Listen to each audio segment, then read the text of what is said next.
Hello everyone, welcome back to our channel. আমি সুজাতা অনেক অনেক ভালোবাসা দিয়ে আজকের ব্লগটা শুরু করলাম। আশা করছি সবাই খুব ভালো আছো। স্টেপ বাই স্টেপ কাজগুলো যদি সকাল থেকে না করা হয় না, তাহলে সব কিছু কাজ অপূর্ণ হয়ে যায়। ঘর দোয়ার যেমন পরিষ্কারও হয় না, সেরকম রান্নাবান্নাও গুছিয়ে করা যায় না। তাই পরিশ্রম তো সবসময় করতেই হবে। সকালবেলা যদি স্টেপ বাই স্টেপ কাজগুলো করে নেওয়া যায়, তাহলে দুপুরের লাঞ্চটা সুন্দর মতো করে রান্না করতে পারা যায়। তাই সকালবেলার যে কাজকর্মগুলো থাকে সেগুলো করে নিচ্ছি।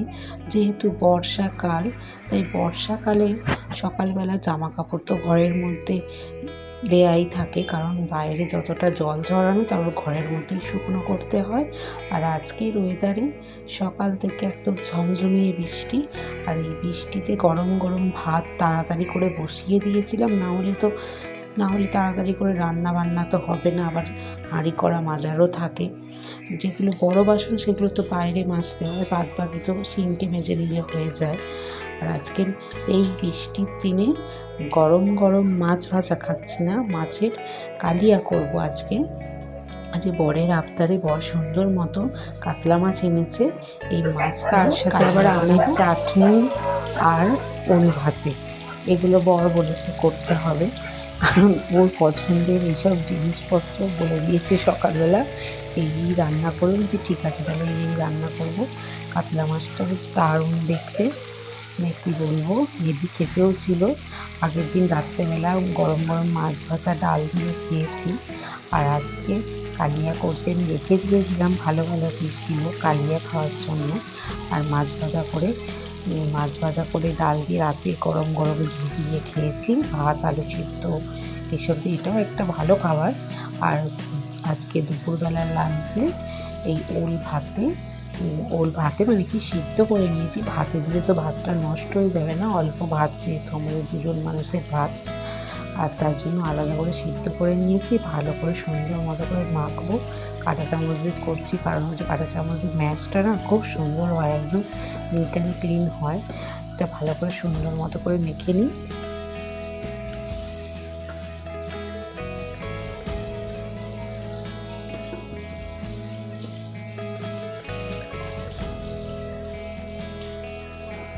আর এদিকে আমের চাটনিটা কতদূর দেখি আমটা সিদ্ধ হয়ে যাবে, তারপরে আমের চাটনি আমটা ফোড়ন দিয়ে দেবো, সর্ষে ফোড়ন দেবো।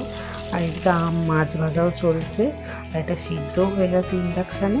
সর্ষে ফোড়ন দিয়ে একদম ঢেলে দিলাম।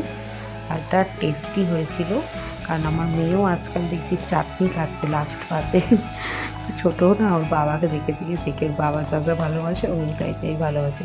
সকালে স্টেপ বাই স্টেপ সকালের বাসি কাজগুলো করে নিয়েছি না, রান্না করতেও অসুবিধা নেই, একদম সুন্দর মতো করে রান্নাও করে নিই।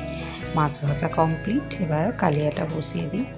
সুন্দর করে পেঁয়াজগুলো কুচি করে দিই, বেশি টেস্টি হয়। পেঁয়াজ বেটে দিলে না অতটা টেস্টি হয় না, কীরকম একটা লাগে, বেশি ঘন ঘন লাগে। ওই জন্য আলাদা যদি পেস্ট মানে মিক্সিতে পেস্ট করে না রাখতে, আমার মনে হয় এটা যদি হাতে বেটে বা হাতে কুচিয়ে রান্না করে বেশি টেস্টি হয়।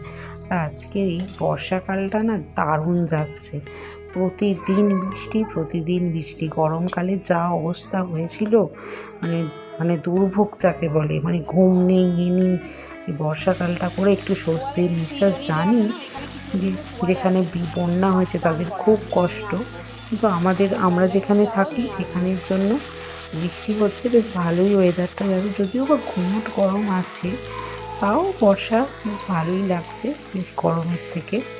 আর এই মাছের মশলাটা সুন্দর মতো করে কষিয়ে নিই, আর কালিয়া একদম রেডি হয়ে যাবে।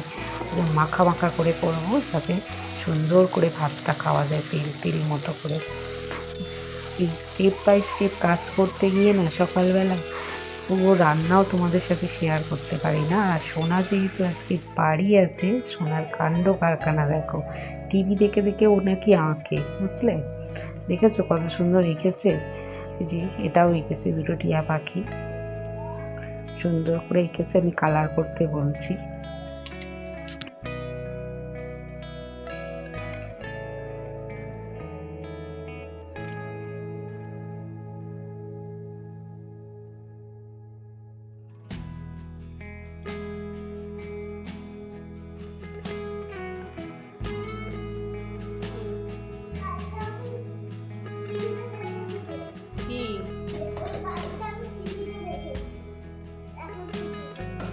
অ্যাপ্লাই কর।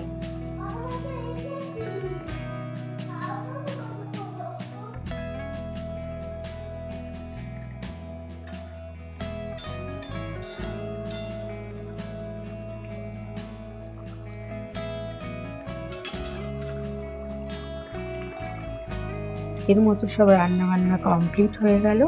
এবার খেতে দেওয়ার পালা। স্নান টান করে চলে এসেছি, ওল সিদ্ধটাও ভালো করে মেখে বরকে খেতে দিয়ে দিয়েছি। আজ তাহলে আসি, অনেক ভালোবাসা।